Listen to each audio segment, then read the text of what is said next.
এই বুকিং নিয়ে টাকা লাগবে টাকা। স্যার স্যার এত টাকা? আপনি আমার এত টাকা দিবেন? তোর এই টাকাগুলো দিব। আয় গাড়ি তোর। গাড়িতে? স্যার আমি গাড়িতে মাইতে উঠতে পারবো না। আপনি আমার যেরকম মায়া ভাবতেছেন আমি ওই ধরনের মাইয়া না। আপনি আমার গাড়িতে করে বাসায় নিয়ে খারাপ কাজ করবেন? না না না, আমি আপনার লোকে যাবো না। আরে না না, কোনো খারাপ কাজ করামু না। আয় ওঠ।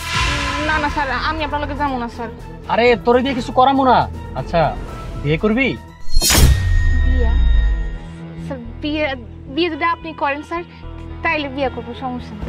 তোর মতো ফকিন্নিরে আমি বিয়ে করবো? তোরা আমি বিয়ে করবো না, তোরা আরেকজনের সাথে বিয়ে দিব। চল। কি ফকিনীরে বিয়ে করবেন না?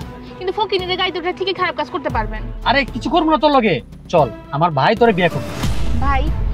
আপনার কোনো ভাই লাগে বিয়ে করতে পারবো না। দেখেন আপনার ভাই কালা নাকি ভোটকা নাকি বুড়িওয়ালা, কেমন না কেমন হয়, আমি বিয়ে শাদী করতে পারবো না আপনার বাইরে। আপনি হলে একটা কথা আছে। আরে আমার ভাই বুড়িওয়ালাও না, মোটাও না, কালাও না, আমার ভাই আমার মতো দেখতে। আয় চল আয়। সত্যি কইতাছেন? হ্যাঁ সত্যি কইতেছি। ঠিক আছে, আগে টাকা দিবেন তারপর উঠবো। তুই গাড়িতে উঠ, গাড়িতে উঠলেই টাকা দিমু। না না স্যার, আপনি টাকা না দিলে আমি উঠবো না। আপনি টাকা দিবেন তারপর আমি উঠবো। নে ধর। কতগুলি টাকা? হ্যাঁ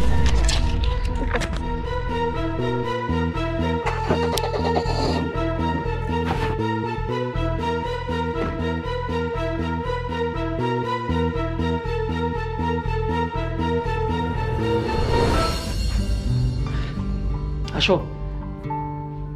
আরে বসো এখানে। এই ভাইয়া করি তুই এদিকে আয়। কি রে, কি হয়েছে? এই যে আমার ভাই, বলছিলাম না কালোও না মেদ বুড়িওয়ালাও না, স্মার্ট আছে কিন্তু আমার মতো। ভাইয়া এই যে মেয়েটা কিন্তু খাসা মাল। ওরে তুই বিয়ে করে নে, আমাদের সংসারে সব ঝামেলায় মিটে যাবে। মানে বুঝলাম না, তুই একটা ফকির নিয়ে নিয়ে আসছিস আমার লেগা? হ্যাঁ আর শোনেন, আমি ফকির হয়েছে তো কি হয়েছে, আমি কিন্তু সুন্দর আছি। সুন্দর মতন মাথা তেল পানি দিলে আমারও কিন্তু বড় লোকের মায়ের নানি লাগে। এই তুই একদম চুপ থাক, তুই একদম কথা কবি না। আর ভাই আমি তোর ছোট ভাই, আর তুই আমার বিয়ের জন্য এরকম একটা ফকির নিয়ে নিয়ে আসছিস? দেখ মেয়েটার সামনে উল্টাপাল্টা কথা বলিস না। মেয়েটার একটা ওয়েট আছে, ঠিক আছে? আর মেয়েটা না তোর মতো না, তিনি অনেক টাকা ইনকাম করে। তুই না আমার বলছিলি যে অনেক টাকা ইনকাম করবে তাকে তুই বিয়ে করবি, তো ও তো অনেক টাকা অলরেডি ইনকাম করে। এই বল না যে কত টাকা ইনকাম করিস? আমি প্রতি মাসে তো অনেক টাকা ইনকাম করি। তার মতো মানুষ পাইলে মাসে 1 লাখ টাকাও কোনো ব্যাপার না। কিন্তু এমনিতেই 60 থেকে 70 টাকা ইনকাম করি। কিছু হয়ে গেল দেখছোস? মাসে 1 লাখ মানে বছরে কত? 12 মাসে 12 লাখ টাকা। এই মেয়ের যদি তুই বিয়ে করস তো তোর জীবনটা একদম মানে ঝিঙ্গালালা। বিয়ে করে ফেল। দেখ ভাই, আমার বিয়ে করা লাগবে না। তোর যদি এত বিয়ে করতে মন চায় তাহলে তুই বিয়ে কর, তুই বিয়ে করে তুই ওর কাছ থেকে টাকা কামা, ঠিক আছে?